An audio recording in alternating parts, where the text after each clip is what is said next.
আজকে আমরা English মেজরের unit 1 এর যে টপিকটা রয়েছে, ইউনিট 1 এর লিটারারি টার্মস একটা শুরু করব, সেটি হচ্ছে এপিক। তো ফার্স্টেই দেখো পেজ নাম্বার 2, পেজ নাম্বার 2তে রয়েছে টুডেজ ক্লাস ডিসকাশন। আজকের ক্লাসে আমরা কি পড়ব? আজকের ক্লাসে আমরা পড়ব what is an epic, epic কি এবং এপিকের এক্সাম্পলস। তারপরে আমরা পড়ব এপিকের ফিচার্স মানে এপিকের বৈশিষ্ট্য। তারপরে আমরা পড়ব এপিক হিরো কাকে বলে। তারপরে আমরা পড়ব টাইপস অফ এপিক, এপিকের কত ধরনের এপিক হয়ে থাকে, primary epic, secondary epic, mock epic, এবং প্রাইমারি এবং সেকেন্ডারি এপিকের মধ্যে ডিফারেন্স কি রয়েছে, এগুলি আমরা আজকের ক্লাসে আলোচনা করব। তো প্রথমে আমরা দেখে নেব এপিক কাকে বলে। তো প্রথমেই দেখো রয়েছে, এর পরেই রয়েছে এপিক বলে রয়েছে ডেফিনেশন, পেয়েছো?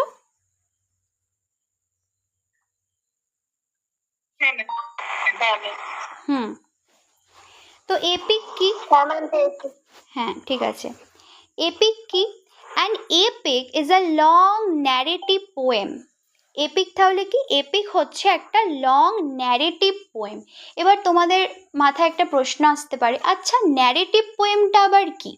তো ন্যারেটিভ পোয়েমটা কি তার জন্য একটু নিচের দিকে যাও, দেখো এর পরে রয়েছে পেজ নাম্বার 2 এ একটু নিচের দিকে আছে, যার মাইকটা অন আছে মিউট করো একটু। Narrative poem versus lyric poem, পেয়েছো?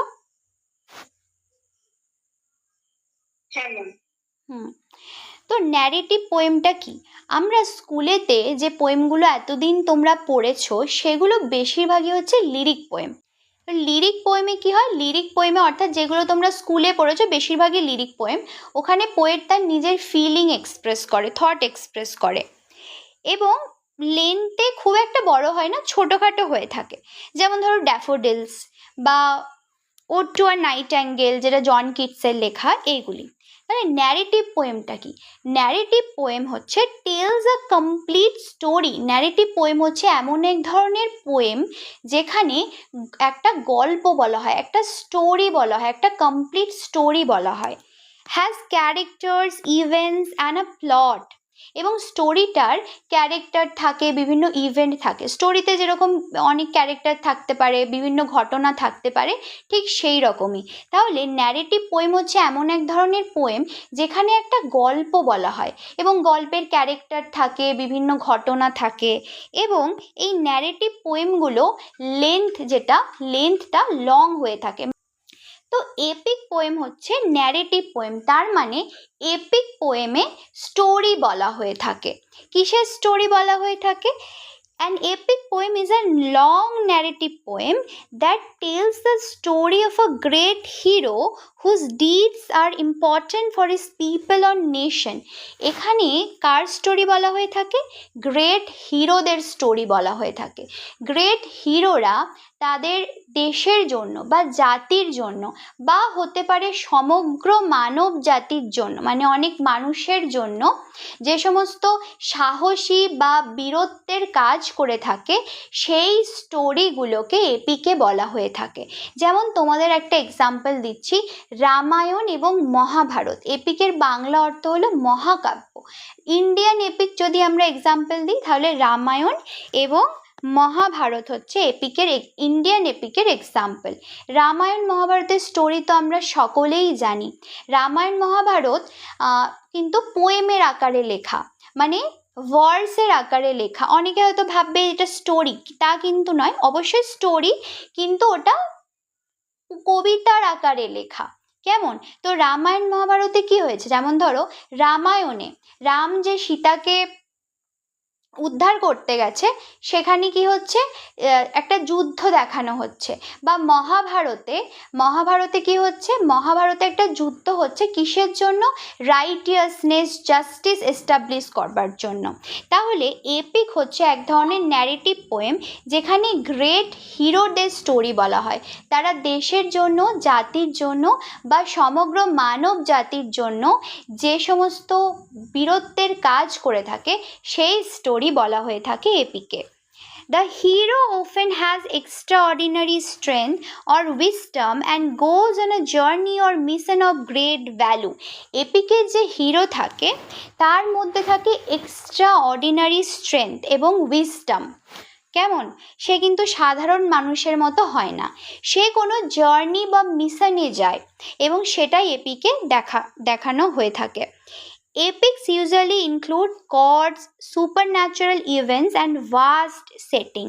এপিকের মধ্যে ভগবানের উপস্থিতি দেখা যায়, যেমন ধরো মহাভারতে আমরা দেখছি যে অর্জুন শ্রীকৃষ্ণের সাহায্য পাচ্ছে, তো গডসের উপস্থিতি পায়। এবার তোমাদের মাথায় আসবে সুপার ন্যাচারালটা আবার কি? সুপার ন্যাচারালটা ভালো করে বোঝো। Super natural means things that are beyond this natural world, things that cannot be explained by science or human experience. For example, demon, spirit, god and goddesses, magic, magical powers, hell, heaven, এইগুলো মানে super natural thing মানে সেই সমস্ত জিনিস যেগুলি এই natural ওয়ার্ল্ডের বাইরে, যার সায়েন্সে কোনো বর্ণনা বা এক্সপ্লেনেশন নেই, যেগুলো আমরা হিউম্যানরা কখনো এক্সপিরিয়েন্স করিনি। যেমন ধরো ভূত, প্রেত, আত্মা, স্বর্গ, মর্ত ছাড়ো, স্বর্গ, পাতাল, এইগুলো, ম্যাজিক্যাল পাওয়ার, এইগুলো হচ্ছে সুপার ন্যাচারাল এলিমেন্ট। এইগুলো আমরা এপিকের মধ্যে দেখতে পাবো। এগুলো আমি আরও বিশদে আলোচনা করছি। এবং সেটিংটা ভাস্ট হয়ে থাকে। সেটিং ভাস্ট কি সেটাও আমি পরে বলছি। এবং written in a formal style and epic reflects the culture, traditions and ideals of the society it represents. এবং এপিকটাকে ফর্মাল স্টাইলে লেখা হয়ে থাকে এবং এপিক হচ্ছে একটা পার্টিকুলার সোসাইটির কালচার, ট্র্যাডিশন এবং আইডিয়ালসকে রিপ্রেজেন্ট করে। তাহলে এপিক কি? খুব সহজে বলতে গেলে এপিক হচ্ছে একটা ন্যারেটিভ পোয়েম। ন্যারেটিভ পোয়েম কি? ন্যারেটিভ পোয়েম হচ্ছে এমন এক ধরনের পোয়েম যেটা লেন্থে বড় হয়ে থাকে এবং যেখানে একটা স্টোরি বলা হয়ে থাকে এবং সেই স্টোরিতে ক্যারেক্টার থাকে, ইভেন্ট থাকে। এবং এপিকে গ্রেট হিরোদের সমস্ত বীরত্বের কাহিনী লেখা থাকে। এপিকের মধ্যে যে হিরো থাকে তার মধ্যে এক্সট্রা অর্ডিনারি স্ট্রেংথ থাকে এবং সে মানুষের জন্য, মানুষের ভালোর জন্য একটা জার্নি বা মিশনে বেরোয়, সেটাই এখানে দেখা। এপিকের মধ্যে গড, সুপার ন্যাচারাল ইভেন্ট এইগুলো দেখা যায় এবং এপিক কোনো একটা সোসাইটির কালচার, ট্র্যাডিশনকে রিপ্রেজেন্ট করে। তাহলে এপিক কি? আচ্ছা, একটা এক্সাম্পল দিয়ে দিই। যেমন ধরো ইলিয়াড। ইলিয়াড হচ্ছে হোমারের লেখা, যেটা গ্রিসের এপিক। ওডিসি হলো হোমারের লেখা, যেটা গ্রিসের। এবার রয়েছে এনিড বাই ভার্জিল, মহাভারত এবং রামায়ণ, যেটা আমাদের ইন্ডিয়ান এপিক। এছাড়া রয়েছে বিওলফ এবং Paradise Lost by John Milton. এগুলো হচ্ছে এপিকের কয়েকটা এক্সাম্পল। এপিকের এক্সাম্পলগুলো, এই নামগুলো তোমাদের মনে রাখতে হবে। প্রত্যেকটাই খুবই ফেমাস এপিক এবং এগুলো থেকে 2 মার্কসের কোশ্চেন আসে। যেমন ধরো বললো যে ইলিয়াড এবং ওডিসি কার লেখা, তখন বলতে হবে হোমারের লেখা। বা তোমাদের বলবে যে প্যারাডাইস লস্ট কার লেখা, তো বলতে হবে জন মিল্টনের লেখা। তো 2 মার্কসের এইরকম তোমাদের আসে। তো এপিক কি এটা তোমরা বুঝতে পারলে? হ্যাঁ ম্যাম।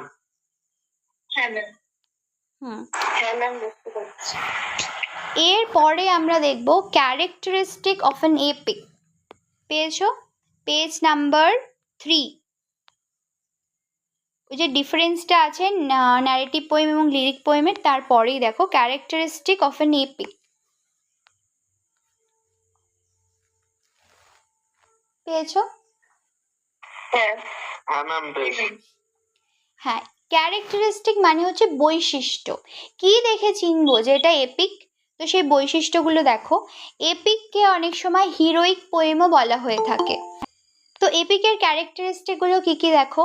ফার্স্ট হচ্ছে লং ন্যারেটিভ পোয়েম। ডেফিনেশনে যেগুলো আমরা পড়লাম না, সেগুলোই তোমরা ক্যারেক্টারিস্টিকে পড়বে।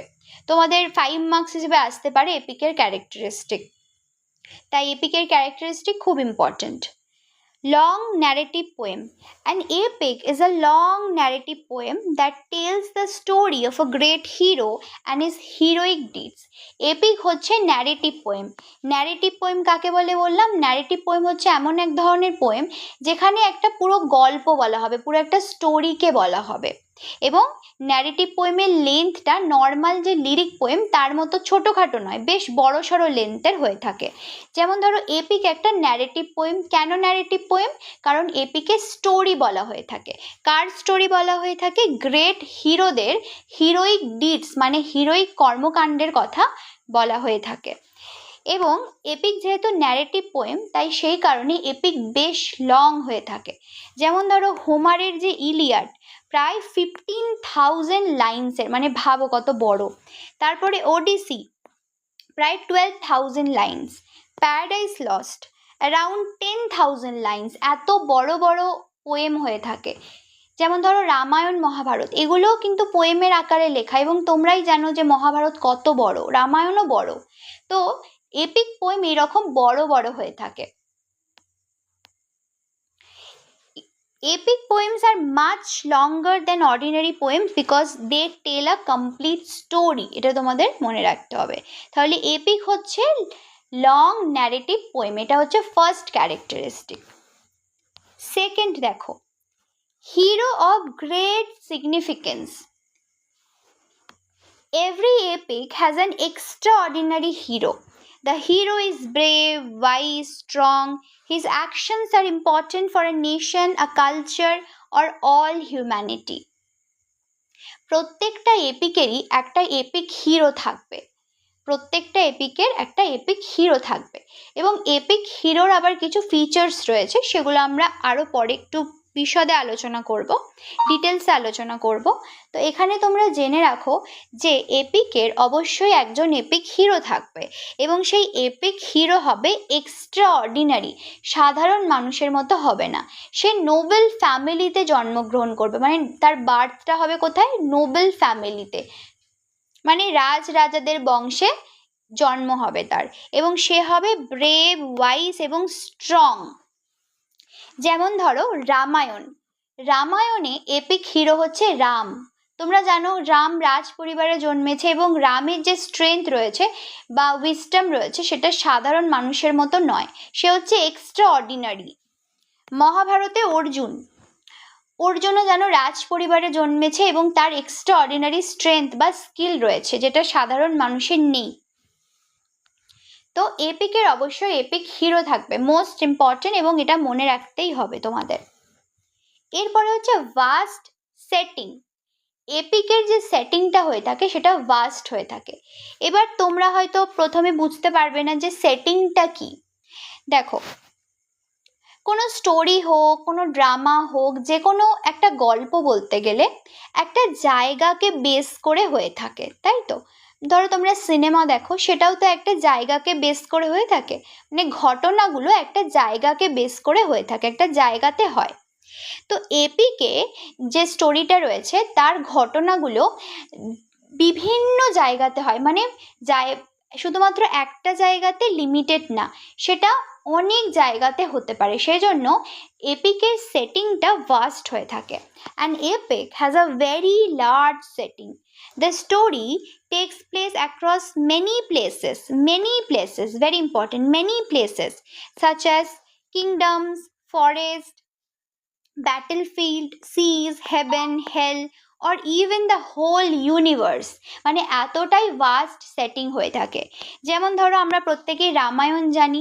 রামায়ণে ধরো অযোধ্যাতে একবার স্টোরিটা হচ্ছে, তারপর সেখান থেকে রাম তারপরে বনবাসে চলে যাচ্ছে, ফরেস্টে চলে যাচ্ছে, তারপর সেখান থেকে সীতার অপহরণ হচ্ছে, রাবণ নিয়ে চলে যাচ্ছে কোথায়? লঙ্কাতে।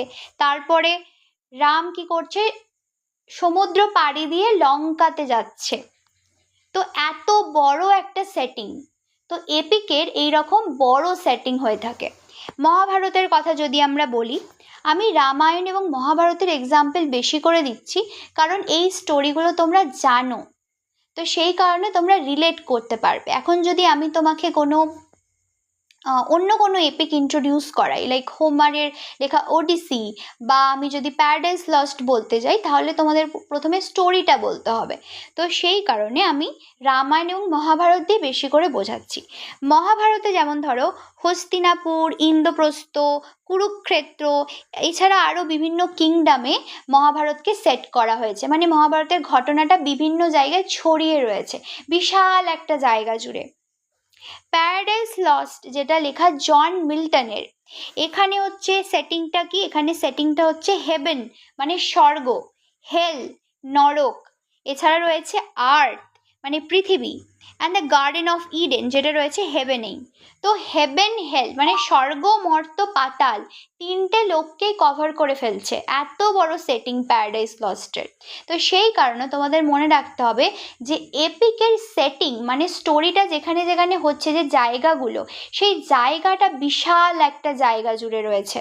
যেমন প্যারাডাইস লস্টে স্বর্গ মর্ত পাতাল তিনটে জায়গাতে সেট করা হয়েছে স্টোরিটাকে।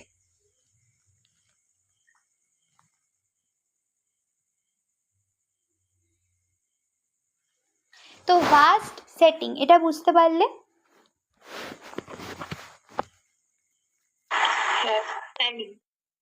হ্যাঁ ম্যাম। এরপরে দেখো, এরপরে হচ্ছে সুপার ন্যাচারাল এলিমেন্টস, যেটা তোমাদের বলছিলাম এপিকের মধ্যে তোমরা সুপার ন্যাচারাল এলিমেন্ট দেখতে পাবে। সুপার ন্যাচারাল এলিমেন্টটা কি আমি তো তোমাদের বললামই। দেখো এখানে নীল কালিতে ব্র্যাকেটে লেখা রয়েছে সুপার ন্যাচারাল এলিমেন্ট কি। Supernatural means things that are beyond the natural world, things that cannot be explained by science or ordinary human experience, মানে যেগুলো এই ন্যাচারাল ওয়ার্ল্ডের বাইরে, যেখানে সায়েন্স এক্সপ্লেন করতে পারবে না কোনো কিছু বা কোনো এক্সপ্লেনেশন তার কাছে নেই, এবং অর্ডিনারি হিউম্যান এক্সপিরিয়েন্স মানে আমরা মানুষেরা কখনো সেগুলোকে এক্সপিরিয়েন্স করিনি, অর্ডিনারি মানুষেরা কখনো এক্সপিরিয়েন্স করিনি।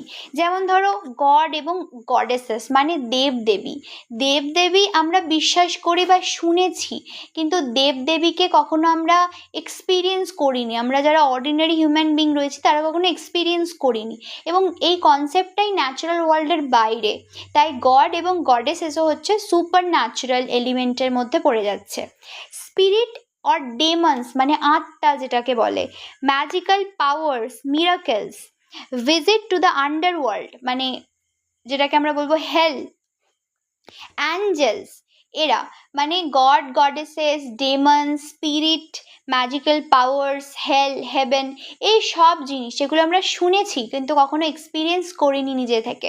সায়েন্স সেগুলোর কোনো ব্যাখ্যা দিতে পারবে না, সেগুলোর এক্সিস্টেন্স আছে কি না এগুলোর প্রমাণ দিতে পারবে না, সেটা হচ্ছে সুপার ন্যাচারাল এলিমেন্ট। এবং এপিকের মধ্যে আমরা এই সুপার ন্যাচারাল এলিমেন্ট দেখতে পাবো।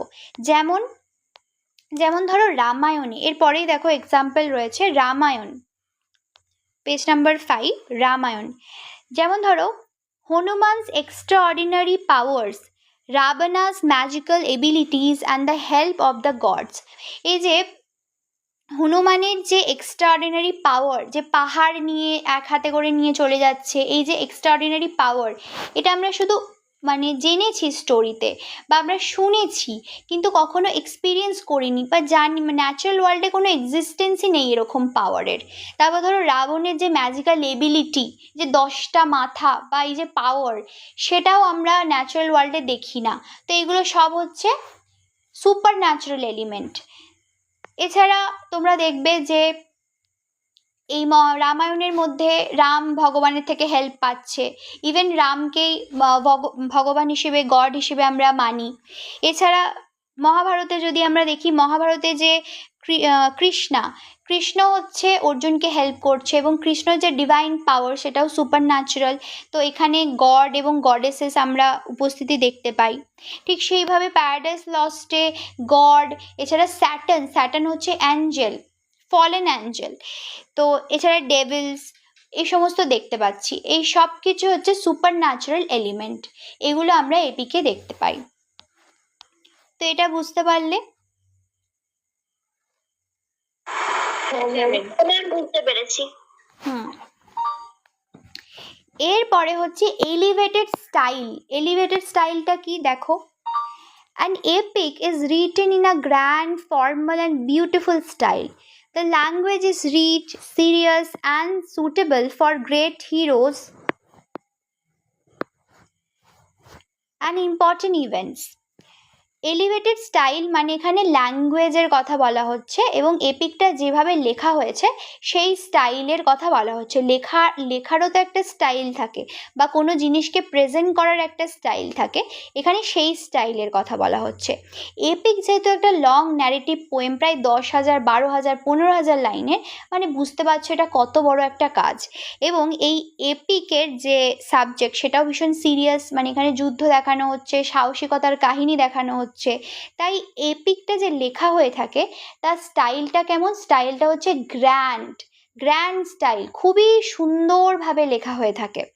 এবং এখানে ফিগার অফ স্পিচ অ্যাপ্লাই করা হয়। ফিগার অফ স্পিচ কি এখন তোমরা বুঝবে না, এই সবে ফার্স্ট সেমিস্টারে ভর্তি হয়েছো, সেকেন্ড সেমিস্টারে গিয়ে তোমরা ফিগার অফ স্পিচ পড়বে। আমি সহজে একটু বলে দিচ্ছি জিনিসটা কি। যেমন ফিগার অফ স্পিচের বাংলা হচ্ছে অলংকার, অনেকে হয়তো বাংলাতে পড়ে থাকতে পারো অলংকার। ঠিক যেমন আমরা অলংকার পড়লে সুন্দর লাগে, ঠিক সেরকমই ল্যাঙ্গুয়েজে ফিগার অফ স্পিচ হচ্ছে অলংকার। ফিগার অফ স্পিচ যদি অ্যাপ্লাই করা হয় তাহলে সেই ল্যাঙ্গুয়েজটা আরও রিচ লাগে, আরও বিউটিফুল লাগে। কেমন? তো সেই ফিগার অফ স্পিচ যেমন সিমিলি, মেটাফর, এরকম অনেক ফিগার অফ স্পিচ রয়েছে, এইগুলো অ্যাপ্লাই করা হয়। এপিকের ল্যাঙ্গুয়েজটা সিরিয়াস এবং রিচ হয়ে থাকে। এপিককে খুব সুন্দরভাবে, সুন্দর স্ট্রাকচার ফলো করে বিউটিফুল ল্যাঙ্গুয়েজে এপিককে লেখা হয়ে থাকে। এরপরে হচ্ছে ইনভোকেশন টু দ্য মিউজ। পেয়েছো?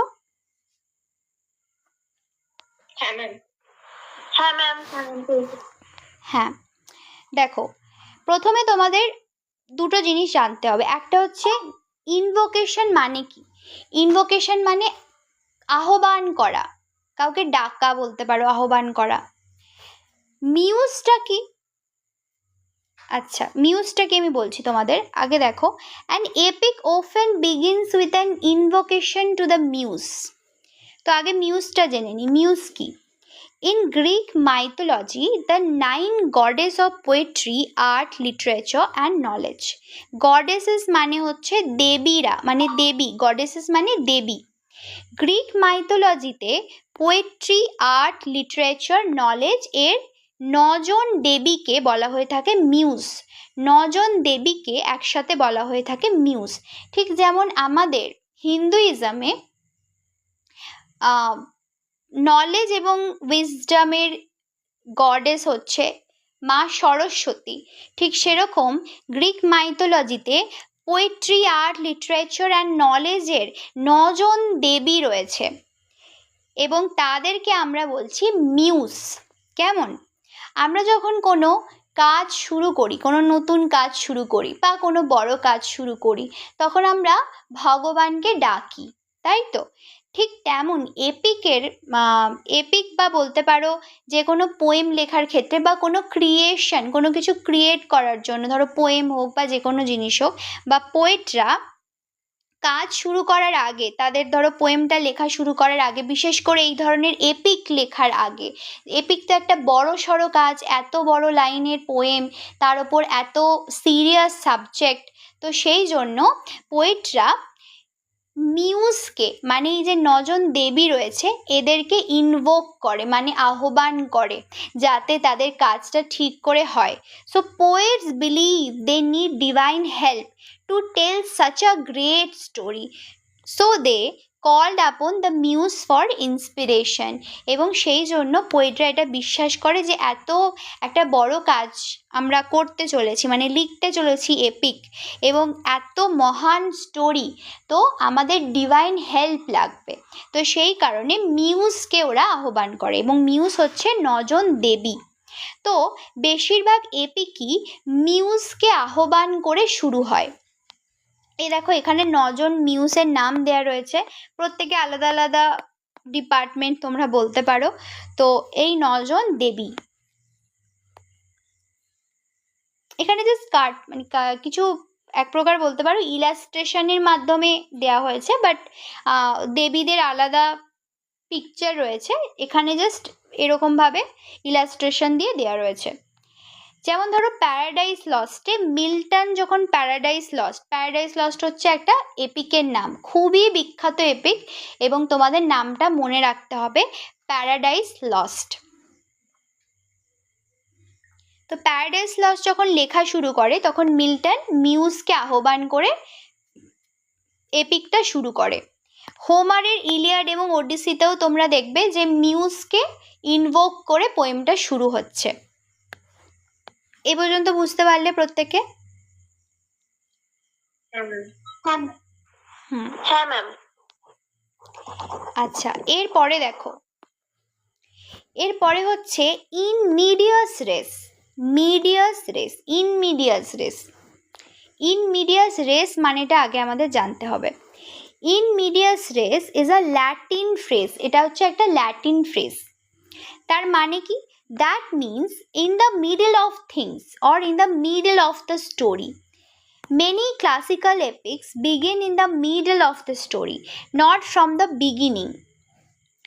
বেশিরভাগ এপিক মানে ক্লাসিক্যাল এপিক বিশেষ করে, যেমন ইলিয়াড বা ওডিসি, এগুলো এর যে স্টোরিটা মাঝখান থেকে শুরু হয়, সেই জন্য বলছি ইন মিডিয়াস রেস মানে in the middle of the story. তাহলে ক্লাসিক্যাল এপিক বেশিরভাগই মাঝখান থেকে শুরু হয়, not from the beginning. The earlier events are explained later through flashback, এবং আগের ইভেন্টগুলো ফ্ল্যাশব্যাকের মাধ্যমে এক্সপ্লেন করা হয়। এই জিনিসটা বোঝানোর জন্য আমি একটা সহজ এক্সাম্পল দিচ্ছি। ধরো তুমি একটা মুভি দেখছো, সেই মুভিটা শুরু হচ্ছে এরকমভাবে যে দুজন বন্ধু মারপিট করছে। এবার অবশ্যই আমরা জানবো না যে মারপিটটা কেন করছে, কারণ প্রথম থেকে দেখানো হয়নি, মাঝখান থেকে শুরু হচ্ছে। এপিকও এরকম, কিছু কিছু ক্লাসিক্যাল এপিক এরকম মাঝখান থেকে শুরু হয় এপিক। তো তারপরে তোমাকে ধরো কিছু মিনিটের জন্য ফ্ল্যাশব্যাকে নিয়ে যাচ্ছে, মানে পাস্টে নিয়ে গিয়ে এবার কিভাবে বন্ধুত্ব হয়েছিল তাদের দুজনের মধ্যে, কেন বন্ধুত্বের মধ্যে মারামারিটা হলো সেটা দেখাচ্ছে। তাহলে তুমি আগে কি ঘটেছিল সেটা দেখে ফেললে, এবার তুমি প্রেজেন্টের স্টোরির সাথে রিলেট করতে পারবে। ঠিক তেমনই এপিকেও এইরকম হয়, মাঝখান থেকে শুরু হয় এবং তারপরে ফ্ল্যাশব্যাকে চলে যায়, গিয়ে পাস্টের ইভেন্ট দেখায়, তারপরে তোমরা কানেক্ট করতে পারবো স্টোরিটাকে। তো এপিকে এটা হয়ে থাকে। যেমন ধরো এক্সাম্পলস দেখো, the Iliad begins in the 10th year of the Trojan War, not when the war started. Iliad হচ্ছে একটা এপিক, এটা একটা গ্রিক এপিক যেটা হোমার লিখেছিলেন। তো এটা কখন থেকে শুরু হচ্ছে? এখানে আমরা একটা যুদ্ধ দেখব, সেই যুদ্ধের নাম হচ্ছে ট্রোজান ওয়্যার। কেমন? তো এখানে একটা যুদ্ধ ঘটনা দেখানো হয়েছে। এখানে কোথা থেকে শুরু হচ্ছে? যুদ্ধটা 10 বছর হয়ে গেছে, সেই 10 বছর মানে 10th ইয়ার থেকে স্টোরিটা আনফোল্ড হচ্ছে, মানে 10th ইয়ার থেকে এপিকটা শুরু হচ্ছে। আগে কি ঘটেছিল সেটা দর্শক মানে যে পড়ছে, রিডার, সে জানে না। আস্তে আস্তে এবার ফ্ল্যাশব্যাক ইউজ করে আগের ঘটনাগুলো বলবে। তো এপিকে, বেশ ক্লাসিক্যাল এপিকে এরকম হয়। যেমন ধরো প্যারাডাইস লস্ট, এটা একটা এপিক যেটা জন মিল্টনের লেখা। এখানে একজন অ্যাঞ্জেল রয়েছে, তার নাম হচ্ছে স্যাটার্নকে বলা হচ্ছে ফলেন অ্যাঞ্জেল কারা? অ্যাঞ্জেল মানে হচ্ছে দেবদূত, মানে ভগবান তাদেরকে ক্রিয়েট করেছে। কেমন? দেবদূত, তারা ভগবানের সাথেই থাকে, হেভেনে থাকে। এবার স্যাটার্নকেও গডই ক্রিয়েট করেছে, কিন্তু স্যাটার্ন পরে কি হয়ে গেছে, সে আবার গডসের বিরুদ্ধেই কাজ করছে, মানে গডসের বিরুদ্ধেই সে যুদ্ধ করছে। সেই জন্য গড কি করেছে, তাকে হেলে পাঠিয়ে দিয়েছে, মানে তাকে নরকে পাঠিয়ে দিয়েছে। এরকম হচ্ছে একটা স্টোরি, এরপরেও রয়েছে, সেটা আমি আর বলছি না। তো এই যে প্যারাডাইস লস্টটা কোথা থেকে শুরু হচ্ছে? প্যারাডাইস লস্টটা শুরু হচ্ছে যখন স্যাটার্নকে হেলে পাঠিয়ে দিয়েছে ভগবান, তখন থেকে শুরু হচ্ছে প্যারাডাইস লস্টের স্টোরি। তার আগে কি হয়েছিল সেটাকে দেখাচ্ছে না, আর পরপর করে এবার স্টোরিটা হবে আর কি। তো এইভাবে এপিকটা কি হয়, মাঝখান থেকে শুরু হয়, তারপরে ফ্ল্যাশব্যাকে নিয়ে গিয়ে পাস্টের স্টোরিটা বলে। তো এটা বুঝতে পারলে? হ্যাঁ ম্যাম। হ্যাঁ, তো এরপরে দেখো ক্যাটালগস অর লিস্ট। এখানে আমি তোমাদের বিষয়টাকে এক্সপ্লেন করে পড়াচ্ছি বলে অনেকটা বড় মনে হচ্ছে, তোমাদের অনেকে মনে হতে পারে তাহলে কি এত মুখস্থ করতে হবে, এত বড়?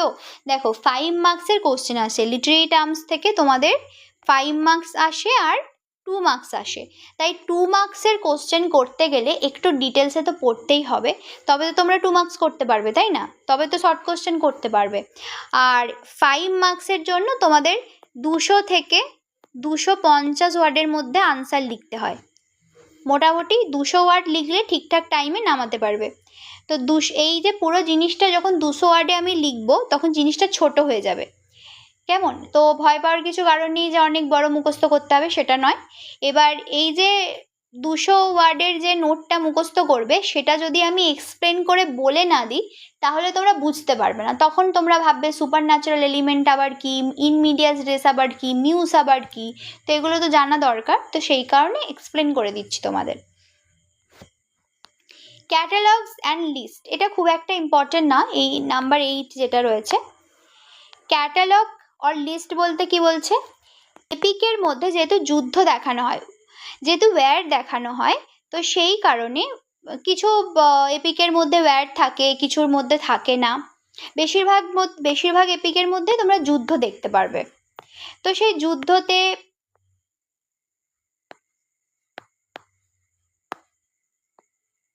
তো যুদ্ধ করতে গেলে কি হয়, যুদ্ধ করতে গেলে আর্মি লাগে, এছাড়া শিপস, এই সমস্ত কিছু লাগে, তো তাদের একটা লিস্ট তোমরা দেখতে পাবে।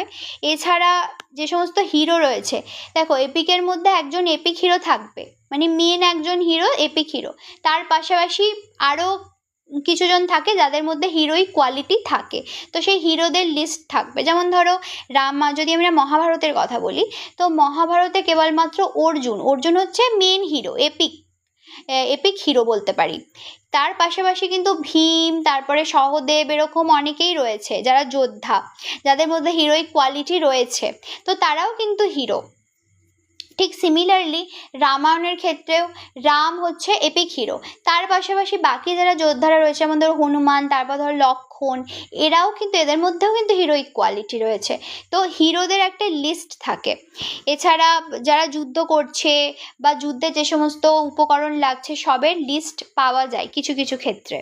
যেমন ধরো মহাভারতে যদি আমরা বলি, তোমরা সকলেই জানো যে মহাভারতে পুরো কিংদের একটা পুরো লিস্ট রয়েছে, পুরো একটা বংশ তালিকা রয়েছে, তো এগুলো আমরা এপিকের মধ্যে দেখতে পাই। এরপরে হচ্ছে কালচারাল ভ্যালুস, নাম্বার 9। কালচারাল ভ্যালুসটা কি? An epic reflects and preserves the beliefs, traditions, morals and ideals of a civilization. একটা এপিক হচ্ছে একটা নির্দিষ্ট সিভিলাইজেশনের বিলিফ, মানে তাদের যে বিশ্বাস, তাদের ট্র্যাডিশন, তাদের মোরালস এবং আইডিয়ালসকে রিপ্রেজেন্ট করে। যেমন দেখো রামায়ণ হচ্ছে ইন্ডিয়ান এপিক, রামায়ণ এবং মহাভারত দুটোই হচ্ছে Indian epic. Ramayana preserves the cultural values of ancient Indian civilisation. Ramayana হচ্ছে এনসিয়েন্ট মানে হচ্ছে প্রাচীন, তো প্রাচীন যে ইন্ডিয়ান সিভিলাইজেশন তাদের যে মোরাল ভ্যালুজ, সেটাকে, তাদের যে কালচারাল ভ্যালুস মানে আমাদের যে ভারতীয়দের পুরনো মানে এনসিয়েন্ট যে সিভিলাইজেশন সেটাকে রিপ্রেজেন্ট করছে Ramayana. such as dharma, respect for parents, loyalty and devotion to family. Ramayana পড়লে আমরা অনেক কিছু শিখতে পারি, সেই সময় কিভাবে পেরেন্টদেরকে সম্মান করা হতো, মানে যে বাবার একটা কথাতেই যে সে বনবাসে চলে যাচ্ছে, কিভাবে রেসপেক্ট করা হতো, রাম তার পেরেন্টসদেরকে খুব রেসপেক্ট করতো, তার পাশাপাশি তার ডিউটিকে খুব ভালো করে ফলো করেছে, অর্জুন তার ডিউটিকে ফলো করেছে, সবার আগে ডিউটিকে বেছে নিয়েছে, এইগুলো দেখানো হয়। এছাড়া রামায়ণ মহাভারত পড়লে আমরা সেই সময় সোসাইটি কেমন ছিল, বিলিফ কেমন ছিল, তাদের ট্র্যাডিশন কেমন ছিল সেগুলো জানতে পারি। সিমিলারলি মহাভারতেও তাই। ইলিয়াডের কথা যদি আমরা বলি, Iliad reflects the values of ancient Greek civilisation. তো ইলিয়াড যেহেতু আমরা জানি যে একটু আগে পড়লাম, যেটা হচ্ছে গ্রিসের এপিক, গ্রিসের এপিক, তাই এটা গ্রিক সিভিলাইজেশনকে পোর্ট্রে করে, such as honour, courage, glory, loyalty in war. Okay, তো তোমাদের ছোট্ট করে যদি মনে রাখতে হয় তাহলে এপিক হচ্ছে একটা পার্টিকুলার সিভিলাইজেশনের ট্র্যাডিশন, বিলিফ, মোরালস এবং আইডিয়ালকে রিপ্রেজেন্ট করে। এইগুলো হলো এপিকের ক্যারেক্টারিস্টিক। প্রত্যেকে বুঝতে পারলে? হ্যাঁ ম্যাম। তো এরপরে হ্যাঁ বলো। ইনভোকেশন টু দ্য মিউজ, এটা বুঝতে পারলাম না। আচ্ছা, মিউজ কে সেটা বুঝতে পেরেছো? মিউজ হচ্ছে গ্রিক মাইথোলজিতে নজন দেবী। কিসের দেবী? পোয়েট্রি, আর্ট, লিটারেচার এবং নলেজের দেবী। ঠিক যেরকম আমাদের হিন্দুইজমে বা হিন্দু ধর্মে বলতে পারো, সেখানে মা সরস্বতী হচ্ছে নলেজ এবং উইজডম এগুলোর দেবী, সেরকম গ্রিক মাইথোলজিতে নজন দেবী হচ্ছে পোয়েট্রি, আর্ট, লিটারেচারের নজন দেবীকে বলা হয়ে থাকে মিউজ। এবং পোয়েটরা এটা বিশ্বাস করে যে এপিক যেহেতু একটা বড় কাজ, তাই সেটা লেখার জন্য আমাদের ডিভাইন হেল্প চাই। তো সেই কারণে পোয়েটরা মিউজদেরকে ইনভোক করে যে ডিভাইন হেল্পের জন্য, মানে এক প্রকার বলতে পারো প্রার্থনা করে। আমরা যেমন কোনো বড় কাজ শুরু করার আগে প্রার্থনা করি ভগবানকে যে ভগবান আমার কাজটা যেন ভালো করে হয়ে যায়, সুন্দরভাবে হয়ে যায়, ঠিক সেরকমই পোয়েটরা একটা এপিকের মতো একটা বড় পোয়েম লিখতে চলেছে, এত বড় একটা গ্রেট স্টোরিকে লিখতে চলেছে, তো সেই কারণে মিউজকে ইনভোক করে পোয়েমটা শুরু হয়। বোঝা গেল? বুঝতে পেরেছো? হ্যাঁ।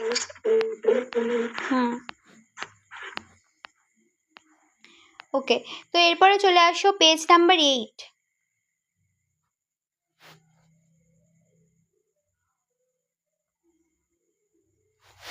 এসেছো? হ্যাঁ ম্যাম। তো এখানে দেখো লেখা রয়েছে অল অ্যাবাউট এপিক, তো এখানে হবে all about the characteristic of epic. এখানে এতক্ষণ পর্যন্ত আমরা এপিকের যা ক্যারেক্টারিস্টিক পড়লাম সেগুলি একবার ছোট্ট করে দেখে নেব। তো এখানে মাইন্ড ম্যাপ করা রয়েছে তোমাদের। তো এপিক আমরা কি জানলাম? Epic is a long narrative poem that tells the story of a great hero whose deeds are important for his people, nation or humanity. এটা একদম মাঝখানেই রয়েছে। এবার এপিকের ক্যারেক্টারিস্টিক কি কি পড়লাম দেখো, 1 নাম্বার, 2 নাম্বার, 3, 4 করে দেওয়া রয়েছে, তোমরা পরপর করে 1, 2, 3 এরমভাবে যাবে। ফার্স্ট হচ্ছে লং ন্যারেটিভ পোয়েম। আর লং পোয়েম ন্যারেটিভ পোয়েম তো কি বলেছি, এপিক হচ্ছে একটা long narrative poem. Hero of great significance, এপিকের একজন হিরো থাকবে, সে কেমন হবে? ব্রেভ হবে, ওয়াইজ হবে, স্ট্রং হবে। যেমন, এবং সে কি করবে? তার নেশনের জন্য সে সাহসিকতার বিভিন্ন কাজ করবে, দেশের জন্য, জাতির জন্য বা সমগ্র মানুষের জন্য সে যে সমস্ত সাহসিকতার কাজ করে সেইগুলো এপিকে দেখানো হয়। তো এপিকের অবশ্যই একজন হিরো থাকবে। 3 নাম্বার হচ্ছে vast setting, the story takes place in many places, এপিকের সেটিং অনেক বড় হয়ে থাকে। 4 নাম্বার হচ্ছে সুপার ন্যাচারাল এলিমেন্ট, এপিকের মধ্যে আমরা বিভিন্ন সুপার ন্যাচারাল এলিমেন্ট দেখতে পাই, যেমন god, goddesses, demon, spirit, magic, এগুলো আমরা দেখতে পাই। 5 নাম্বার হচ্ছে এলিভেটেড স্টাইল, এপিককে ভীষণই গ্র্যান্ড এবং ফর্মাল ওয়েতে লেখা হয়ে থাকে, এপিকের ল্যাঙ্গুয়েজ খুবই রিচ হয়ে থাকে। 6 নাম্বার হচ্ছে invocation to the muse, epic যখন লেখা শুরু হয় বেশিরভাগ এপিক পোয়েটরা কী করে? মিউজদেরকে মানে 9 জন দেবীকে ইনভোক করে মানে আহ্বান করে তাদের এপিক লেখা শুরু করে। 7 হচ্ছে ইনমিডিয়াস রেস, ইনমিডিয়াস রেস মানে হচ্ছে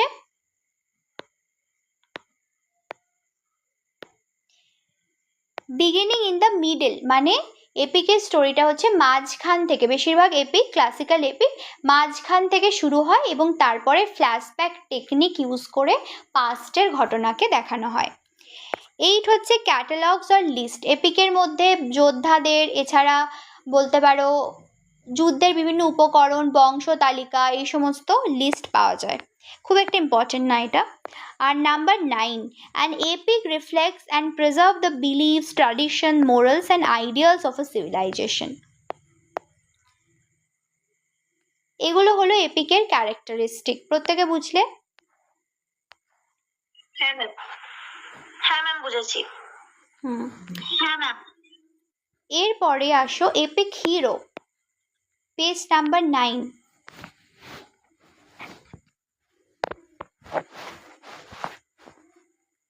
পেয়েছো? হ্যাঁ ম্যাম।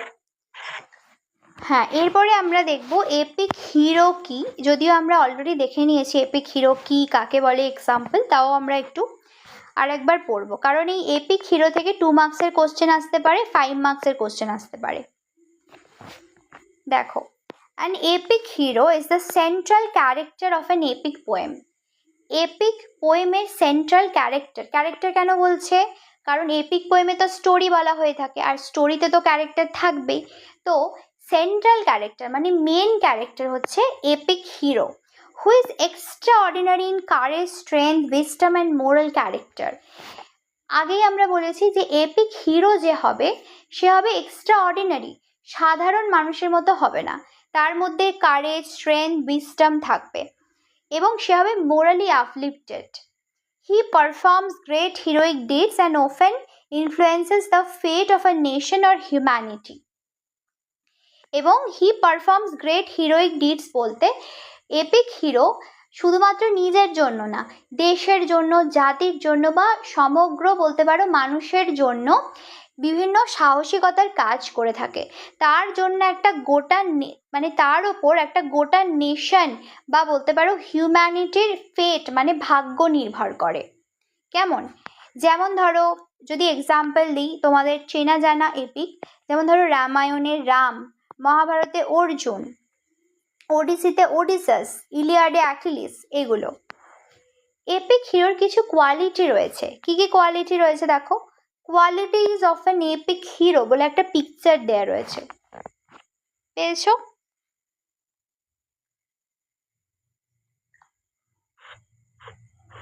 হ্যাঁ ম্যাম, পেয়েছি। হ্যাঁ, এপিক হিরোর কি কি কোয়ালিটি থাকে দেখো। Number 1, Nobel birth, born into a royal or noble family. তোমাদের বললাম যে এপিক হিরো কোনো সাধারণ পরিবারে জন্মাবে না, রয়্যাল ফ্যামিলিতে জন্ম নেবে। যেমন ধরো রামায়ণে রাম, মহাভারতে অর্জুন, এরা সব রয়্যাল ফ্যামিলিতে জন্মেছে। এক্সট্রা অর্ডিনারি, সেকেন্ড হচ্ছে এক্সট্রা অর্ডিনারি কোয়ালিটিস, যেটা বললাম এপিক হিরোর মধ্যে স্ট্রেংথ থাকবে, ব্রেভারি থাকবে, ব্রেভারি মানে সাহসিকতা, উইজডম মানে জ্ঞান থাকবে, বুদ্ধি যেটাকে বলে। সেজন্য বলছে যে poses super human strength. Super human মানে সাধারণ মানুষের মতো নয়, কিন্তু তার মধ্যে যে স্ট্রেংথ, ব্রেভারি, উইজডম আছে তার সাধারণ মানুষের থেকে অনেক গুণ বেশি। যেমন রামায়ণের রাম, মহাভারতে অর্জুন, এদের মধ্যে একটা এক্সট্রা অর্ডিনারি স্ট্রেংথ রয়েছে, উইজডম রয়েছে।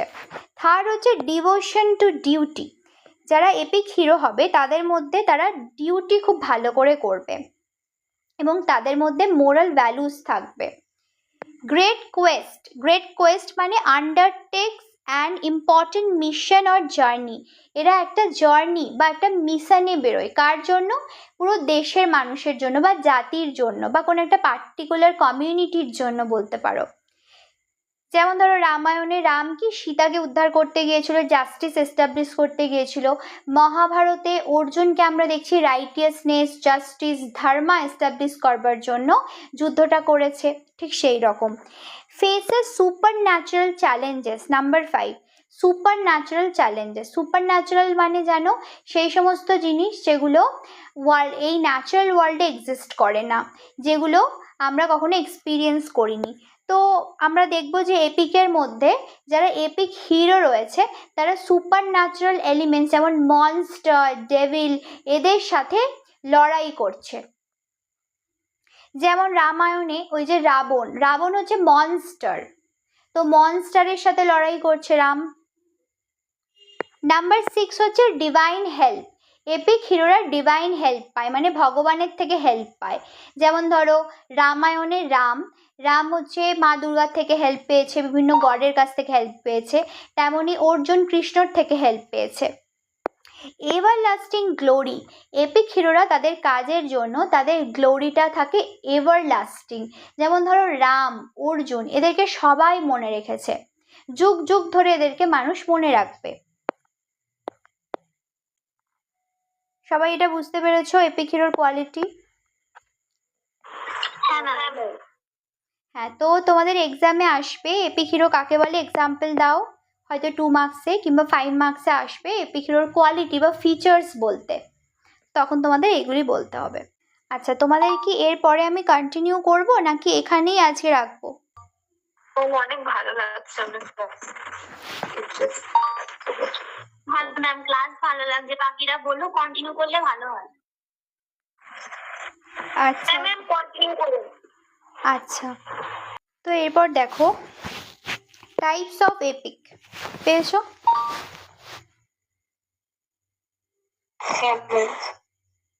হ্যাঁ ম্যাম।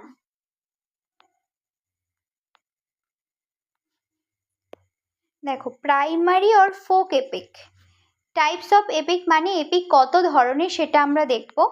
তো প্রথমে এপিক মূলত মেনলি দুই ধরনের, একটা হচ্ছে প্রাইমারি আর ফোক এপিক, আর একটা হচ্ছে সেকেন্ডারি এপিক।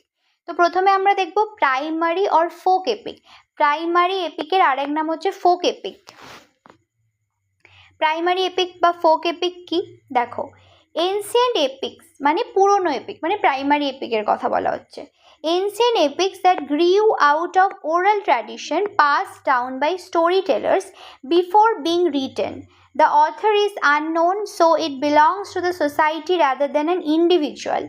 তো এর মানেটা কি? এই প্রাইমারি এপিক বা ফোক এপিক কে লিখেছে সেটা আমরা জানি না। প্রথমত তো এর কোনো রিটেন ফরম্যাট নেই, মানে কোনো লিখিত রূপ নেই। প্রথম থেকে এটা ওরাল ট্র্যাডিশনের মাধ্যমে এক জেনারেশন থেকে অন্য জেনারেশনে পাস হয়ে আসছে স্টোরি টেলারদের মাধ্যমে। তার মানেটা কি? তোমাদের মাথায় আসবে ওরাল ট্র্যাডিশনটা আবার কি?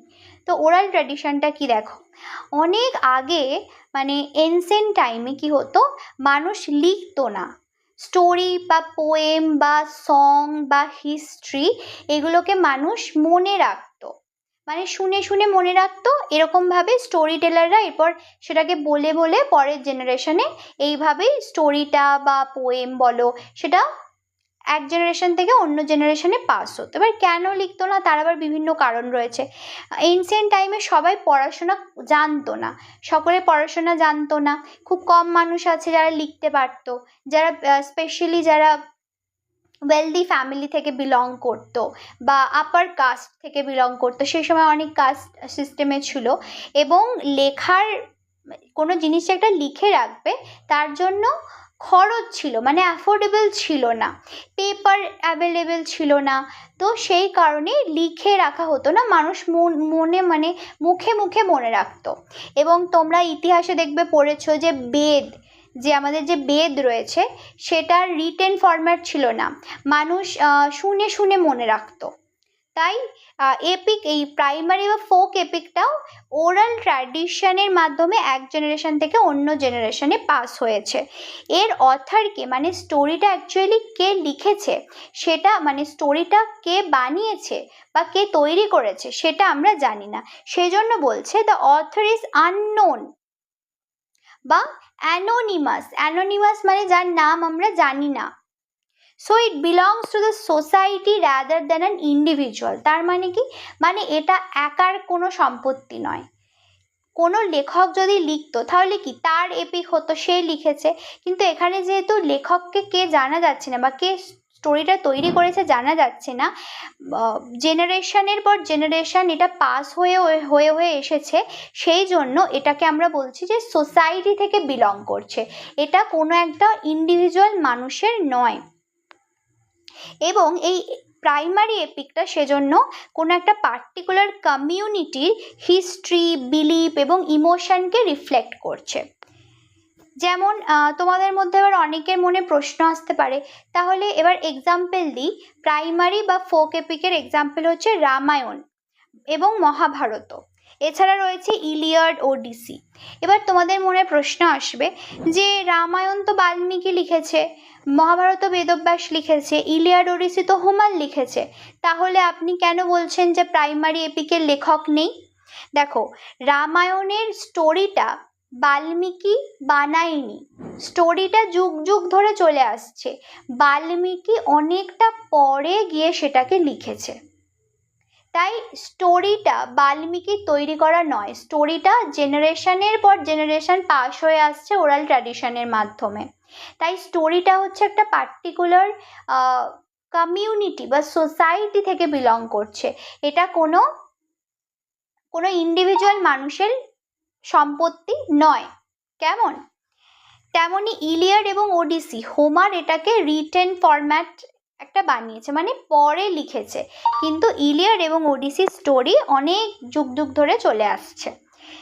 কেমন? তাহলে প্রাইমারি এপিক বা ফোক এপিক কি? খুব সহজে বলতে গেলে প্রাইমারি এপিক, এবং এটাকে ফোক এপিক কেন বলা হচ্ছে? কারণ মানুষের মুখে মুখে এক জেনারেশন থেকে অন্য জেনারেশনে এসেছে, সেই কারণে। তো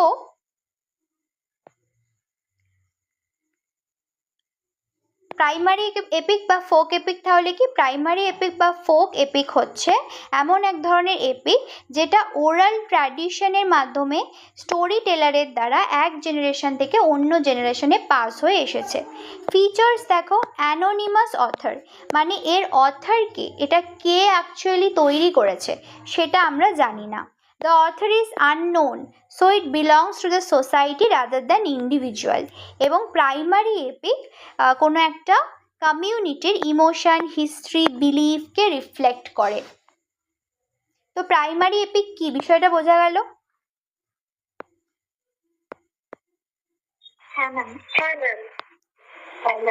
এরপরে দেখো সেকেন্ডারি এপিক বা লিটারেরি এপিক। সেকেন্ডারি এপিকের আরেক নাম হচ্ছে লিটারেরি এপিক। সেকেন্ডারি এপিকটা প্রাইমারি এপিকের থেকে একটু আলাদা, অবশ্যই আলাদা তো হবেই। দেখো, secondary epics composed by individual poets, very important, individual poets in written form, often imitating primary epic. Primary APK আমরা দেখেছি যে এর কোনো রিটেন ফরম্যাট ছিল না, পরে এসে একজন এটাকে লিখেছে। প্রাইমারি এপিকে আমরা দেখেছি যে এটা কোনো, যে লিখেছে তার নাম জানা যায়নি বা কে লিখেছে সেটা জানা যায়নি, তাই এটা কোনো ইন্ডিভিজুয়াল মানুষের সম্পত্তি বা পোয়েটের সম্পত্তি না, এটা হচ্ছে সোসাইটি থেকে বিলং করছে। অন্যদিকে সেকেন্ডারি বা লিটারেরি এপিকে আমরা দেখছি যে সেকেন্ডারি বা লিটারেরি এপিকে একটা পোয়েট থাকবে। তাহলে সেকেন্ডারি বা লিটারেরি এপিক হচ্ছে এপিকের একজন পোয়েট থাকবে, এবং এটা রিটেন ফরম্যাট, মানে এটাকে লেখা হয়েছে সরাসরি, লেখা হয়েছে। এবং সেকেন্ডারি এপিক হচ্ছে প্রাইমারি এপিক থেকে ইন্সপিরেশন নিয়ে বানানো। সেকেন্ডারি এপিক প্রাইমারি এপিক থেকে ইন্সপিরেশন নিয়ে বানানো। সেকেন্ডারি এপিকের একজন লেখক রয়েছে, সেই জন্য ফিচার্সে লেখা রয়েছে নোন অথর, মানে আমরা জানি যে কে লিখেছে। Written with artistic planning and structure. Secondary epic যেহেতু একজন পোয়েট লিখেছেন, তাই কোনো একটা জিনিস লিখতে গেলে, মানে স্টোরি বানাতে গেলে, তাহলে অবশ্যই তার জন্য কি লাগবে? প্ল্যানিং লাগবে, প্রপার স্ট্রাকচার লাগবে। কিন্তু প্রাইমারি এপিক কিন্তু কোনো রকম প্ল্যানিং বা স্ট্রাকচার ওরকমভাবে তৈরি হয়নি, কারণ প্রাইমারি এপিক তো মানুষের মুখে মুখে প্রচার হয়েছে, তো সেই জন্য তার কোনো রকম প্ল্যানিং নেই। কিন্তু সেকেন্ডারি এপিকে যেহেতু একজন পোয়েট লিখেছে, তাই প্রপার একটা আর্টিস্টিক প্ল্যানিং এবং স্ট্রাকচার ফলো করে সেকেন্ডারি এপিককে লেখা হয়েছে। যেমন ধরো Aeneid by Virgil, Paradise Lost by John Milton, এগুলো হচ্ছে সেকেন্ডারি এপিকের এক্সাম্পল। বুঝলে? হ্যাঁ ম্যাম। হ্যাঁ ম্যাম। হ্যাঁ ম্যাম। এরপরে আমরা দেখব প্রাইমারি এপিক এবং সেকেন্ডারি এপিকের মধ্যে ডিফারেন্স। এটা তোমাদের খুব ইম্পর্টেন্ট, এর আগে মানে প্রিভিয়াস ইয়ারে তোমাদের এই কোশ্চেনটা এসেছে। প্রাইমারি এপিক এবং সেকেন্ডারি এপিকের মধ্যে পার্থক্য তোমরা অলরেডি এখন লিখে ফেলতে পারবে বা বলে ফেলতে পারবে, কারণ প্রাইমারি এপিক সেকেন্ডারি এপিক আমি পড়িয়ে দিয়েছি। তাহলে প্রাইমারি এপিক আর সেকেন্ডারি এপিকের মধ্যে দেখো পার্থক্যটা এখানে দেয়া রয়েছে। নাম্বার 1, অথর ইজ অ্যানোনিমাস, মানে প্রাইমারি এপিক কার লেখা আমরা জানি না, সেকেন্ডারি এপিকের অথরকে আমরা জানি। Primary epic passed down through oral tradition, primary epic হচ্ছে মুখে মুখে প্রচার হয়েছে, একটা জেনারেশন থেকে আরেকটা জেনারেশনে পাস হয়েছে মুখে মুখে। আর সেকেন্ডারি এপিক হচ্ছে composed as a literary work, মানে সেকেন্ডারি এপিকটাকে কম্পোজ করা হয়েছে, মানে পুরো লেখা হয়েছে জিনিসটাকে, এর কোনো মুখে মুখে প্রচার নেই। প্রাইমারি এপিকে সিম্পল ন্যাচারাল ল্যাঙ্গুয়েজের স্টোরিটাকে বলা হয়, এবং সেকেন্ডারি এপিকে ল্যাঙ্গুয়েজ হচ্ছে ভীষণই গ্র্যান্ড হয়ে থাকে। যেহেতু এটাকে লেখা হচ্ছে প্রপার একটা প্ল্যানিং করে লেখা হচ্ছে, তাই সেকেন্ডারি এপিকে ল্যাঙ্গুয়েজ গ্র্যান্ড হয়ে থাকে। পরে প্রাইমারি এপিক যখন লিখতে গিয়ে ল্যাঙ্গুয়েজ অবশ্যই গ্র্যান্ড ফলো করা হয়েছে, কিন্তু যখন মুখে মুখে প্রচার হয়েছে প্রাইমারি এপিক, তখন তো অবশ্যই সেটাকে একটা নর্মাল সাধারণ ল্যাঙ্গুয়েজেই প্রচার হয়েছে মুখে মুখে। কিন্তু সেকেন্ডারি এপিকে হচ্ছে প্রথম থেকে একটা গ্র্যান্ড স্টাইল ফলো করে লেখা হয়েছে। Primary epic reflects the collective life and culture of a nation, and secondary epic reflects the individual vision and artistic skill of the poet. এর মানে কি দেখো, প্রাইমারি এপিক তো কে লিখেছে আমরা জানি না, মুখে মুখে বিভিন্ন জেনারেশনে পাস হয়ে এসেছে। এবার যখনই কোনো একটা স্টোরি মানে গল্প বলতে পারো, যেহেতু এটা একটা পোয়েমের আকারেই পাস হয়েছে, কিন্তু এই যে স্টোরিটা যখনই পাস হচ্ছে মুখে মুখে পাস হচ্ছে, তখন কি হবে, ধরো একটা মানুষ স্টোরিটাকে বলছে, পরের জেনারেশনে বা পরের মানুষের কাছে যে পাস হচ্ছে, যে স্টোরি টেলার যে বলছে, সে আবার কিছু অ্যাড করছে। তো এছাড়া যেহেতু কোনো ইন্ডিভিজুয়াল অথর নেই, তাই সেই পার্টিকুলার সোসাইটিটার যে বিলিফ বলতে পারো বা ট্র্যাডিশন বলতে পারো, সেগুলো অ্যাড হয়ে হয়ে আসছে, স্টোরিটা কি হচ্ছে ন্যাচারালি গ্রো করছে। কিন্তু সেকেন্ডারি এপিকের ক্ষেত্রে যেহেতু একজন ইন্ডিভিজুয়াল অথর রয়েছে, সে নিজের মতো করে নিজের যে আর্টিস্টিক স্কিল রয়েছে সেটাকে অ্যাপ্লাই করে সে পোয়েমটা লিখছে, মানে এপিকটা লিখছে। তাই প্রাইমারি এপিকের ক্ষেত্রে প্রাইমারি এপিক কি রিফ্লেক্ট করবে, একটা নেশনের কালচারকে রিফ্লেক্ট করবে, ঠিক যেরকম রামায়ণ মহাভারত এনসিয়েন্ট সিভিলাইজেশনটাকে রিফ্লেক্ট করছে সেরকম। আর সেকেন্ডারি এপিকে আর্টিস্টের মানে পোয়েটের যে স্কিল বা ইন্ডিভিজুয়াল ভিশন, মানে সে যেটা দেখাতে চাইছে সেটা প্রকাশ পাবে।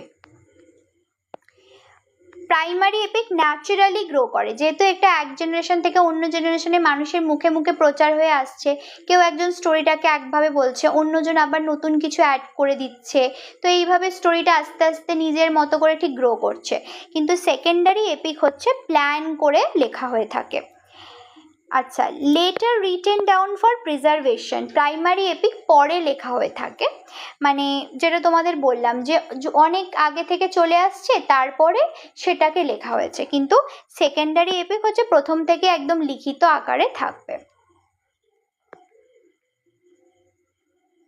তো প্রাইমারি এপিক এবং সেকেন্ডারি এপিকের মধ্যে পার্থক্য বুঝতে পারলে?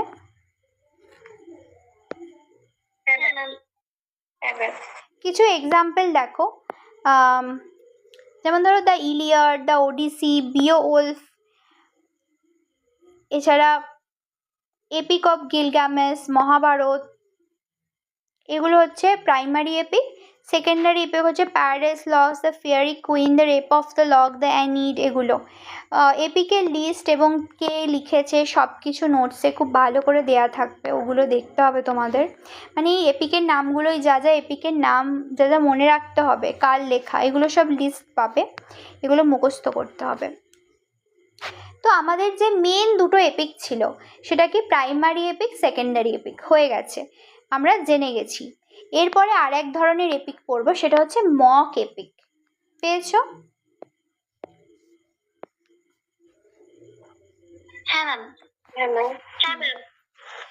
তো মক এপিক এটা খুব ইন্টারেস্টিং। মক মানে হচ্ছে কাউকে ঠাট্টা করা, কাউকে বিদ্রূপ করা। মক এপিকটা কি দেখো, a mock epic is a poem. অবশ্যই এপিক তো পোয়েম হবেই, তো মক এপিকও একটা পোয়েম বা একটা epic that imitates the style and conventions of a traditional epic but leads with a trivial or unimportant subject. It represents an ordinary event in a grand and heroic manner to create humor and satire. তার মানে কি? A mock epic is a poem that imitates the style and convention of a traditional epic. তার মানে mock epic হচ্ছে একটা traditional epic যেভাবে লেখা হয়ে থাকে, মক এপিকও ঠিক সেই রকমভাবেই লেখা হয়ে থাকে। মানে গ্র্যান্ড স্টাইল হবে, এলিভেটেড ল্যাঙ্গুয়েজ হবে, ফিগার অফ স্পিচ অ্যাপ্লাই হবে, সুপার ন্যাচারাল এলিমেন্ট থাকবে। ঠিক যেরকমভাবে একটা এপিক লেখা হয় ঠিক সেই রকমভাবেই এপিক লেখা হবে। কিন্তু একটা মজার ব্যাপার হচ্ছে এপিকের যে সাবজেক্টটা থাকে, মানে যেটার ওপর এপিকটা লেখা হয়ে থাকে সেটা কি সিরিয়াস হয়। যেমন ধরো রামায়ণে যুদ্ধ দেখানো হচ্ছে, মহাভারতের যুদ্ধ হচ্ছে, ইলিয়াড সেখানেও আমরা যুদ্ধ দেখতে পাবো এবং একটা সিরিয়াস ম্যাটার নিয়ে হচ্ছে।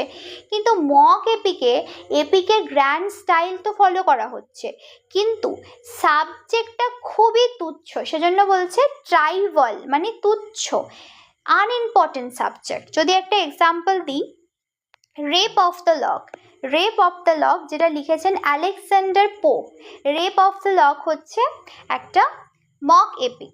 এখানে এপিকের স্টাইল ফলো করা হচ্ছে, কিন্তু কি সাবজেক্ট নিয়ে লেখা হচ্ছে? একজন ইয়াং ম্যান একজন লেডি মানে একজন মহিলার চুল কেটে দিচ্ছে, এটা হচ্ছে সাবজেক্ট। ভাবো, এই যে দেখো এখানে দেখতে পাচ্ছ একজন পিকচারে একজন ইয়াং ম্যান একটা লেডির চুল কেটে দিচ্ছে, এইটা নিয়ে এপিক লেখা হচ্ছে। ভাবো, এই একটা তুচ্ছ বিষয়কে নিয়ে এপিক লেখা হচ্ছে, তাও আবার গ্র্যান্ড স্টাইল ফলো করে, এলিভেটেড ল্যাঙ্গুয়েজ, সুপার ন্যাচারাল কিছু এলিমেন্ট দেখতে পাবো, এবং এটাকে এমনভাবে দেখানো হচ্ছে, প্রেজেন্ট করা হচ্ছে, treated like a great war with battle, supernatural beings and epic style. মানে এমনভাবে দেখানো হচ্ছে যেন কোনো যুদ্ধ চলছে। এটা কেন করা হচ্ছে? এটা করা হচ্ছে হিউমার এবং স্যাটায়ার ক্রিয়েট করার জন্য, মানে হাসানোর জন্য, মানুষকে হাসানোর জন্য। এবং স্যাটায়ার মানে হচ্ছে বিদ্রূপ করা। কি স্যাটায়ার করার জন্য? মক এপিকের পারপাস হচ্ছে যে সোসাইটির ফুলিশনেস, সোশ্যাল হ্যাবিটস, ভ্যানিটি, এগুলোকে পলিটিক্স, এগুলোকে এক্সপোজ করা। তার মানে কি, সোসাইটিতে দেখবে প্রত্যেকটা জেনারেশনই বলতে পারো বা সিভিলাইজেশনে বলতে পারো যে সোসাইটির কিছু খারাপ দিক থাকে, অনেক খারাপ দিক থাকে। তো মক এপিক লেখা হয়ে থাকতো জেনারেলি এই খারাপ দিকগুলোকে মজার ছলে এক্সপোজ করার জন্য। আমরা যেমন অনেক কিছুই দেখবে, যে সমস্ত কমেডিগুলো হয় সেখানে কিছু কিছু কমেডিতে দেখবে যে মজার ছলে মানুষের যে খারাপ দিক বা সোসাইটির যে খারাপ দিক সেটাকে এক্সপোজ করা হচ্ছে। মক এপিকের স্টাইল ফলো করা হচ্ছে, এবং সাবজেক্টটা এত ট্রাইভাল কেন? কারণ এই সাবজেক্টটা মানে একটি তুচ্ছ ব্যাপারকে সাবজেক্ট করে সোসাইটির যে ফুলিশনেস বা ভ্যানিটি মানে গর্ব, এক্সেসিভ প্রাইড বা বিভিন্ন খারাপ জিনিস, পলিটিক্সের বিভিন্ন খারাপ জিনিসকে এক্সপোজ করা হতো। যেমন আলেকজান্ডার পোপের এই যে রেপ অফ দ্য লক, যেখানে আমরা দেখতে পাচ্ছি যে এটা এপিক স্টাইলে লেখা হলেও এর সাবজেক্ট ম্যাটারটা হচ্ছে তুচ্ছ, এখানে একটা লেডির চুল কেটে দেওয়া হচ্ছে। আসলে এই এপিকটার মাধ্যমে আলেকজান্ডার পোপ সেই সময়ে যে সমস্ত বড় লোকরা রয়েছে, মানে অ্যারিস্টোক্রেটিক যে ফ্যামিলিরা রয়েছে, তাদের যে এক্সেসিভ প্রাইড, ভ্যানিটি, সেটাকে এক্সপোজ করার জন্য এই এপিকটা লিখেছিলেন। তাহলে মক এপিক হচ্ছে এমন এক ধরনের এপিক যেখানে এপিকের স্টাইল ফলো করে এপিক লেখা হয়ে থাকে, গ্র্যান্ড স্টাইল, এলিভেটেড ল্যাঙ্গুয়েজ, এগুলো ফলো করে এপিক লেখা হয়ে থাকে, কিন্তু এপিকের সাবজেক্টটা হচ্ছে খুবই তুচ্ছ, মানে ট্রাইভাল হয়ে থাকে, এবং এই মক এপিকের মাধ্যমে হিউমার এবং স্যাটায়ার ক্রিয়েট করা হয়ে থাকে। তো মক এপিকটা বুঝতে পারলে?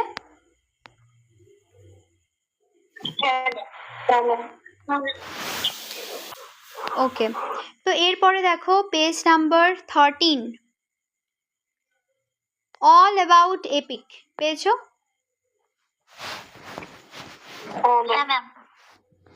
তো এরপরে আমরা পুরো ক্লাসটাতে যা যা পড়লাম সেটার একটা কুইক রিভিশন করব।